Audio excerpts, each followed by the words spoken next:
Assalamualaikum warahmatullahi wabarakatuh.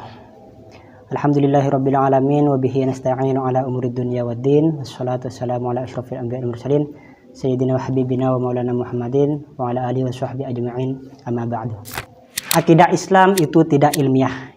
Itulah kira-kira tuduhan yang seringkali dilontarkan oleh kaum para saintis ekstrim, kaum empiris dan juga kaum materialis. Mereka beranggapan bahwa akidah dalam Islam khususnya secara umum semua agama itu tidak ilmiah, hanya berdasarkan dogma agama dan juga tidak bisa dibuktikan secara ilmiah.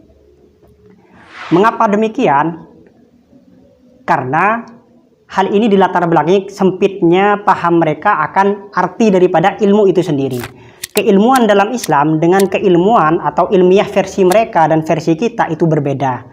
Mereka beranggapan bahwa ilmu itu hanya terbatas pada satu sumber, yaitu adalah panca indera. Sedangkan dalam Islam tidak hanya satu, tapi ada kira-kira nanti ada 3 sumber. Sayangnya paham ini bukan hanya diyakini oleh sebagian orang-orang baras, tapi juga diyakini oleh umat Islam itu sendiri, bahkan di Indonesia.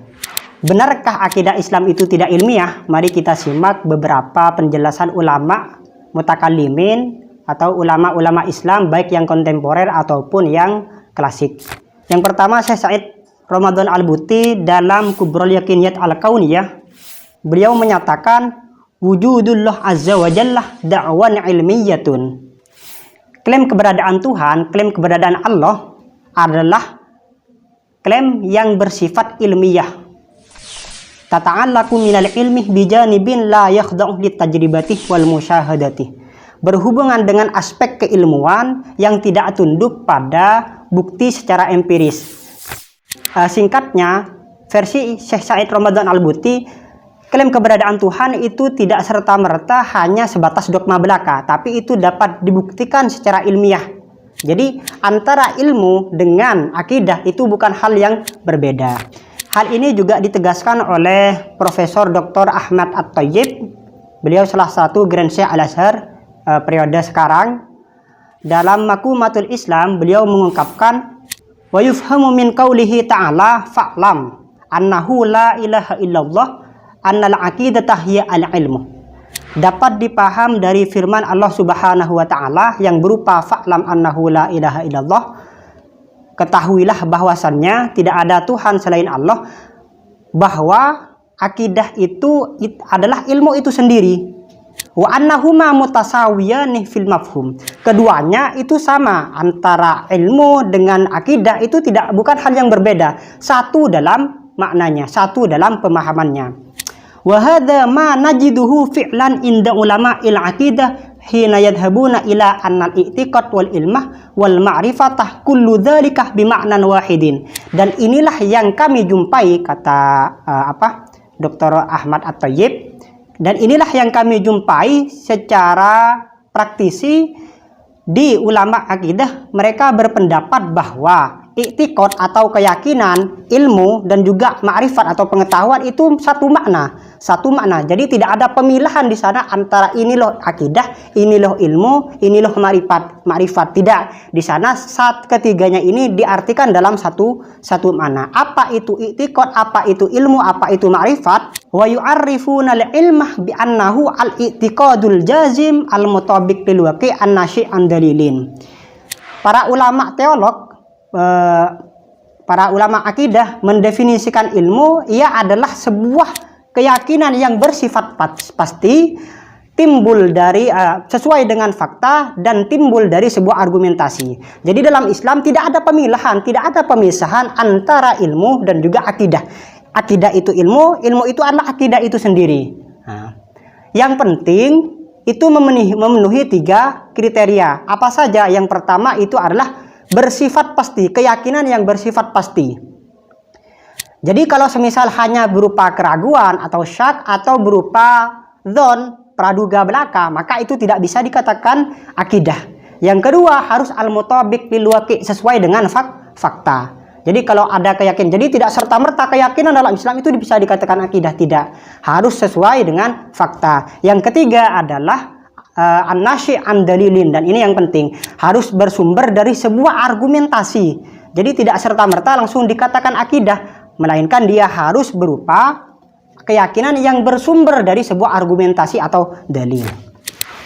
Bahkan kata Imam Ghazali dalam Al-Mustasfa min Ilmil Usul, beliau menyampaikan sebagai berikut: fal ilmu al-kulliyyu minal ulumid diniyah huwa al-kalam, wasairul ulum minal fiqhi wa usulihi wal hadithi wa tafsiri ulumun juz'iyatun. Ilmu secara universal atau bisa dikatakan fondasi dari keilmuan agama itu adalah ilmu kalam. Ilmu kalam itu adalah nama lain dari ilmu akidah. Sedangkan keilmuan lain dalam Islam berupa fikih, tafsir, hadis, dan juga usul fikih, semuanya itu hanya juz'iyat atau cabang atau partikular dari ilmu kalam atau ilmu akidah itu sendiri. Jadi kalau semisal orang-orang orientalis, orang-orang barat itu menyatakan bahwa akidah itu tidak ilmiah, maka konsekuensi logisnya mereka menyatakan bahwa semua keilmuan dalam Islam itu tidak ilmiah, dapat digugurkan. Nah, itu konsekuensi logisnya. Tapi benarkah demikian? Tidak. Apa yang melatar belakangi ulama Ahlus Sunnah wal Jamaah secara khusus, secara umum ulama Islam itu menyatakan akidah itu ilmiah, dan juga apa yang melatar belakangi kaum orientalis dan juga kaum liberal itu menyatakan akidah Islam itu tidak ilmiah. Jadi perbedaannya adalah dalam asbabul ilmi.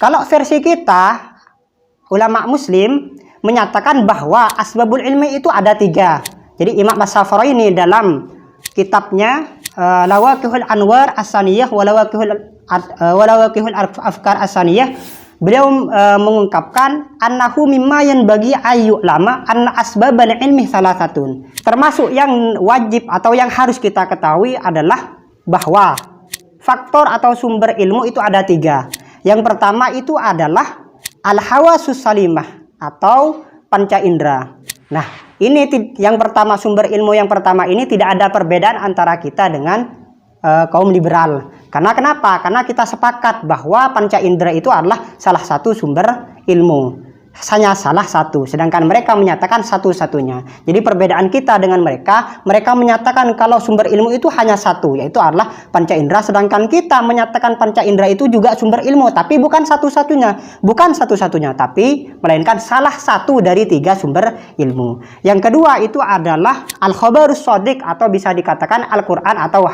hadis. Dan yang ketiga itu adalah al-aqluh, akal. Nah, jadi ada 3 sumber ilmu dari ulama Islam.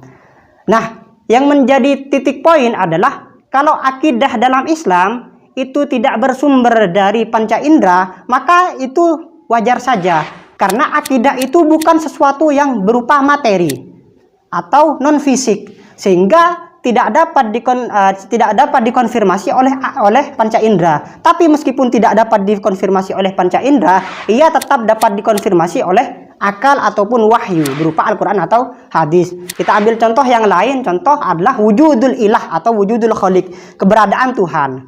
Keberadaan Tuhan, karena Tuhan, sekali lagi, Tuhan itu berupa bukan suatu yang bersifat fisik atau berupa materi, tapi dia berupa non fisik atau non materi. Sehingga cara mengkonfirmasi keberadaan Tuhan itu bukan melalui panca indera, melainkan melalui akal. Nah, seperti ulama mutakallimin merumuskan atau mengklaim keberadaan Tuhan itu berdasarkan muqaddimah atau premis yang nanti menghasilkan sebuah konklusi.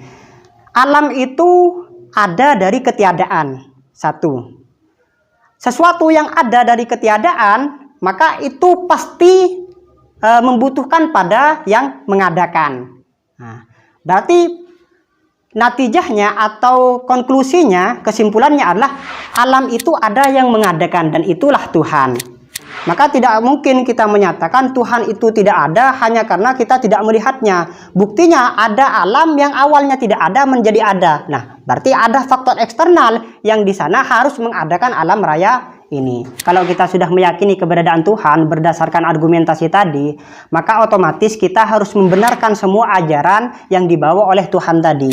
Nah, sehingga nanti konsekuensinya apa yang dibawa oleh Nabi Muhammad, apa yang dibawa oleh para nabi yang lain, para utusan yang lain, terkait itu hal-hal gaib semisal surga, neraka, siksa kubur, dan juga seterusnya, maka kita harus mempercayainya sebagai konsekuensi dari kepercayaan kita adanya Tuhan. Nah, itulah kira-kira akidah dalam Islam yang dianggap ilmiah oleh semua ulama teolog muslim. Mungkin hanya ini yang dapat kami sampaikan, kurang lebihnya mohon maaf. Assalamualaikum warahmatullahi wabarakatuh.